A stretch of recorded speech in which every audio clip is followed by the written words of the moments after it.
I'm Dan O'Connor of Hydro Armor Systems, and I want to thank you for choosing my company. We do basement waterproofing and structural repair. Now this is basement waterproofing.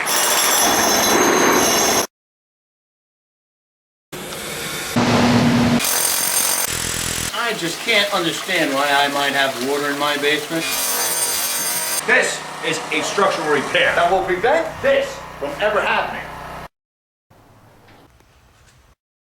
This crack is caused by lateral pressure. Lateral pressure, you just push this wall in.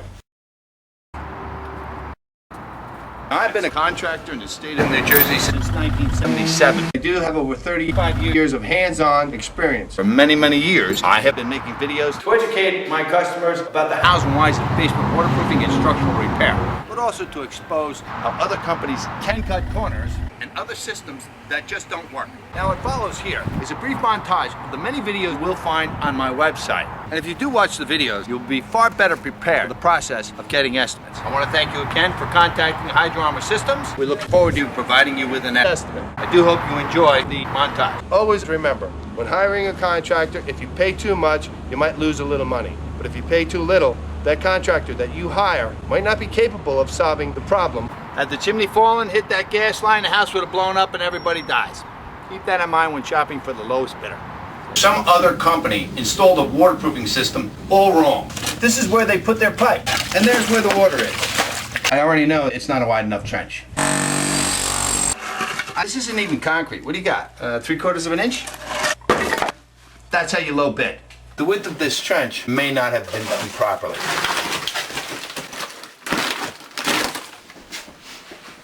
I'm not saying anything. Okay? This trench is not wide enough. It's not enough for the volume of water. This trench should be 10 inches beyond the footer. This trench should really be out here, which is double the amount of work. If this contractor wants to cut corners and get the job done in half the time, well, he just does half the work. I am certain that when the salesman is in your house, he shows you a certain kind of pipe.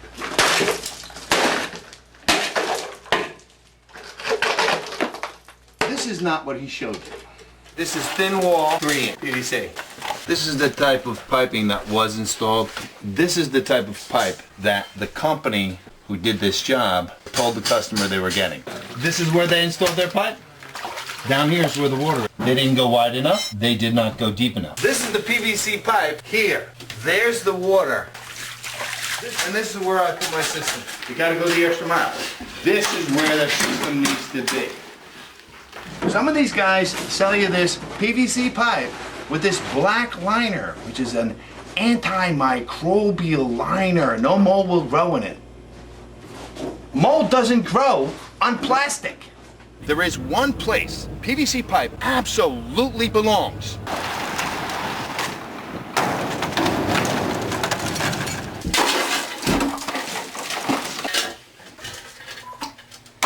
This is the box system up here on top of the footer. There's the water. Water down here, box system up there. That's the problem on this job. Water's coming in down here. There's the water down there. There's the box system up there. This is designed so that the water is supposed to go into here. How's it supposed to get into there? I don't know. Doesn't look like it works very well to me. Box system. Here's the pipe up here. Water is down there. If you dig your trench to the bottom of the footer and you put your pipe down at the bottom of the footer, there isn't going to be any water. Where they've stopped the pipe right here, and this is where they've stopped the pipe over here. How can this possibly be a continuous system? Where's the water supposed to flow? If the trench was deeper the way it's supposed to be, you'd be able to go underneath this and get a proper flow. Any kind of piping needs to have a way to get into the pump. There's no pipe entering this crock from anywhere. See this here? That's the end of the pipe. Watch. What the hell is that? There's supposed to be piping going into this crock. Where is it? I don't see it. How's it supposed to get into that crock? That's how you low bid. Keep that in mind when shopping for the lowest bidder. You seen enough yet? I'll find more. Weed poles. My other favorite thing. Oops, they missed the mortar joint. There's no weep hole on the mortar joint. They missed this one. They missed this one. No weep hole in this mortar joint. They did not drill out every cell of every block. Mortar joint have not been drilled out. No weep holes. There is no weep hole. There needs to be one here. There's no weep hole in the mortar joint. No weep hole in the mortar joint. Nothing here. Nothing here. No weep holes in the mortar joint. This is the mortar joint. Right here's the mortar joint. Look up here. Water can accumulate in there. So if you don't drill this out, that water can build up all the way up. All right? Got it? We getting on the same page yet? The weep holes just were not put in properly, and you had continuous rot. This was cinder block. Nothing there. Tell people that concrete or cinder block comes apart. That's above grade, nice and firm. And this is below grade. Mush. This is what happens when water sits at the bottom of blocks for too long. I can't say enough how important weep holes are. We've just dug out this little section. All of this water is pushing on this wall lateral pressure. This is supposed to be a pressure relief system. Yet the company that did this job will not warranty it because they say they don't have a wall warranty. If they did the job properly in the first place, this will not happen. Got it? When a foundation fails, township comes to your house, and this is what they do for you. This building is declared unsafe for human occupancy.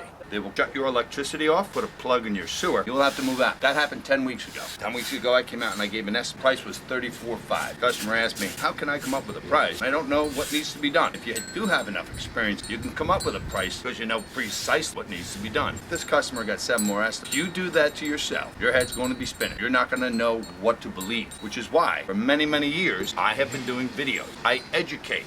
One day I got the permit, November 14th, 2012. And the approval, November 15th, 2012. A day, permit, approval. Next day, you're back in. Or you can get as many estimates as you like. This is a structural repair job. Now this is the part of the wall I'm going to repair. Down here, I'm going to replace. Where once there was a horizontal crack, and this wall was bowed. Tomorrow, I'm going to put this wall back where it belongs. And this crack will be gone. See how big this crack is? Remember the size of that crack? That crack's not there anymore. Wall is now back in place. Never even know the crack was there. Where once you had a collapsed foundation, wall is back. Now the home is structurally sound. On this job, we're not completely taking out the wall. On this job, we have a horizontal crack, and this wall is bowed. You can just put wall pins in or put I-beams up, but that's going to look like there was always a problem with the foundation if ever you want to sell the house. Anybody goes into a basement and sees a bowed wall, they're leaving the basement and they're going to look at the next house. You might have to spend a little extra money to do it the way that I do it, but it basically depends upon what you want. You just want the wall to be structurally sound, or do you want it to be to the point where it looks like a perfect wall and you'll never ever have any problems in the future. The way that I do it, dig out a trench on the outside. When I open up outside of the wall, that gives us an area where it's easy to push the wall back. And once I get the wall back in place, level, then I can run rebar all the way down to the bottom of this cell. Then it goes all the way up the top. They're wired together. This cell gets filled with 5,000 PSI concrete. Solidify the walls with the steel inside of the walls, let it cure up, and then I can backfill. You will have this steel rebar surrounded with concrete so that it's a solid beam. This concrete will be put back, and there's no way the bottom of this wall can ever come in. And the wall will never move. And a wall that once had a bow in it, that foundation wall looks as perfect as the day it was built, and the house is always going to be structurally sound, and you will not have any problems. I-beam, 3x2, angle iron. This is bolted to the floor beam. The I-beam is bolted behind there. This is pressing the I-beam against the wall. It's not installed level. I've got it leaned in. There's level. This is on an angle. Now I'm jacking the bottom. I get a piece of angle iron. It's within the lines. It's going to be solid concrete surrounding the I-beam. That concrete is going to be pressed against the existing floor, keeping that in place. I have 12 tons at the bottom of this I-beam. 24,000 pounds pushing on this wall. And it will be pushing back on this wall forever. These I-beams will never go anywhere. The wall will never go anywhere. This is a crawl space encapsulation. Hydro pressure backup pump. How they work. You have to have a pressure stop valve. This is a shut-off valve. Any issues or problems with the pumps, you just shut the water off right here. The water line feeds the pump. The hose is turned on. Right now I'm holding the float down to the hydro pressure pump. My water pressure is still on, and when I release the hydro pressure pump, it's just going to come on. It's actually pumping the water up this line and out. You have your primary pump, check valve, teed in. Your line from your hydro pressure pump, teed in. So the water is dropping, and I'm still on full pressure here because the hydro pump is pumping it out. I'm gonna turn it on again. Ready? Listen to how quiet it is. Can't even hear it. This is it going off. This is Hydro Dog. Hydro Dog. He's learning how to operate a machine. Hydro Dog is sleeping. I've watched some of my competitors' videos. They go a little bit like this. I don't know what the hell's going on in here. I come back from my liquid look. Yeah, look at this. What the hell's going on here? I have to do this to keep my sense of humor, keep my sanity. It's too much for my brain, it's got me under pressure. I am Dan O'Connor of Hydro Armor Systems, and today we're starting a job whereby the homeowner purchased the home and just recently moved in 4 months ago. The previous homeowner has said there's never been any water here. Nice living room, room here, bathroom, laundry room. Now you see this? That's mold. Back here, I'm gonna lift up the carpet. Now look at that. See this tackless? It's wet. Look at the floor. It's wet. Look at the molding. This is mold. This didn't just get this way with the rusty nail and the wet tackless if this house never had any water. And it didn't happen in 4 months. The water comes out from under. This padding is soaking wet. See the nail is rusty? This water. See all of this rust? See this rust? How about the mold? See this right here? This is mold. There's mold under this floor. Was there mold here before? Mold spores in the air. Now we just took the floor up in this room. I'm already getting a headache. I'm a little bit short of breath. The floor is damp. Okay, let me just... This is mold. These are water stains. This didn't just get here. Mold. That's a line where the molding was. Does it mean that the mold didn't grow up here? Or was the mold cleaned up to the molding? The mold did not choose to just grow below the molding. That's not dirt. The stink, the mold smell that's coming out of here. I can't even get my face in there. What do we got? That's behind the sheetrock. This wall was cleaned off, and this is what you got in the back. Is it a no-brainer that this is a telltale sign that they've got water? The sheetrock is soaked. That's mold. If I could show the 2 little kids live in this house. Mrs. or Mr. Seller took their lives and their health and just didn't give a shit. No integrity, no compassion, no honesty. This place had water. This is a first-time homeowner. They're a young couple, they come from an apartment, they have children, they want a nice house for their kids to grow up in, and you give them this. Never had water? Bullshit. You have all kinds of water. If I ever come out and I give you an estimate and you got stuff like this and I say to you, you know, you got mold, you're one of those know-it-all type people, oh, you ain't got no mold, and you don't get your job fixed. And then start going to the doctors because you got headaches and sinuses and this problem and that problem. And they do this test on you and that test on you and the next test on you. Maybe a year or so goes by. Sooner or later, the doctor does tell you that you are susceptible to mold and they'll ask you, do you have any mold in your house? And you might say, that guy from Hydro Armor said that. We better get it fixed. But you know what? You won't call me. You wouldn't want me to know that you were wrong. And then of course you risk getting one of those other nitwit companies in there, but good luck to you. That's a little mold. This here is soaking wet. This is all soaking wet. There's no way that anybody could say that they never had a water problem or they don't have a water problem. It's ridiculous. This is soaking wet now. You see that? That's mold. How would you like somebody to do this to you? Look what we got. Oh, look at the back of this cabinet. That's mold. You got mold. Floors are wet. They're all wet. They're all wet. You see down here, this is all wet. This is what happens to your finished basement when you don't consider the waterproofing first. And you know what? If the price puts you out of your budget for finishing a basement, well, you've got less money in your budget for finishing a basement. These walls, come on now. Are you really going to seriously tell me that you never had any problems with water? I mean, look at this. That's ridiculous. Come on. This floor is damp. Come on now. It happens to be raining today. Okay, so this is water. This is Hydro Dog. We got water here. Got water right here.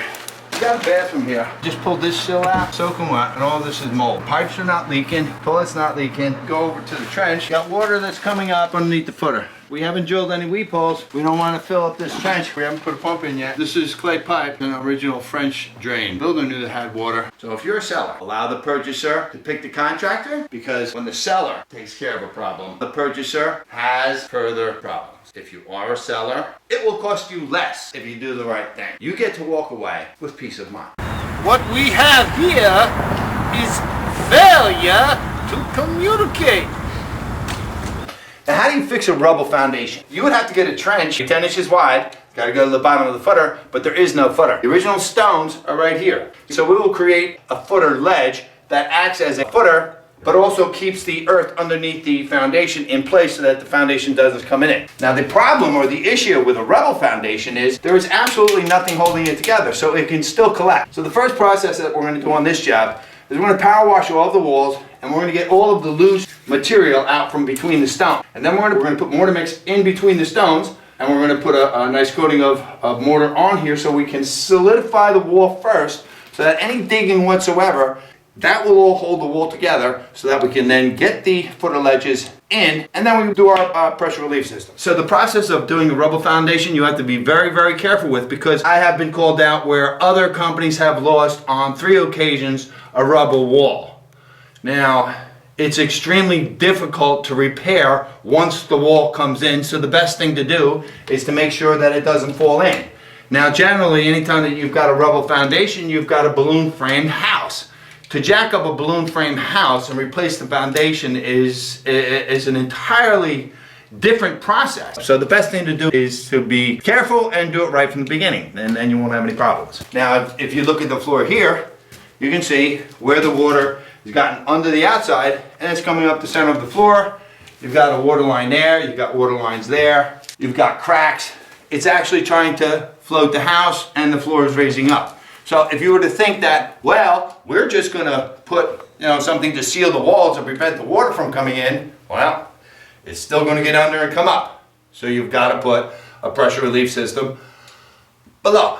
And you've got to catch all that water and send that water someplace. And that's what we're doing. You would think that at least I'd wear a set of goggles. Looks like I'm going to need another set of clothes for my estimates tonight.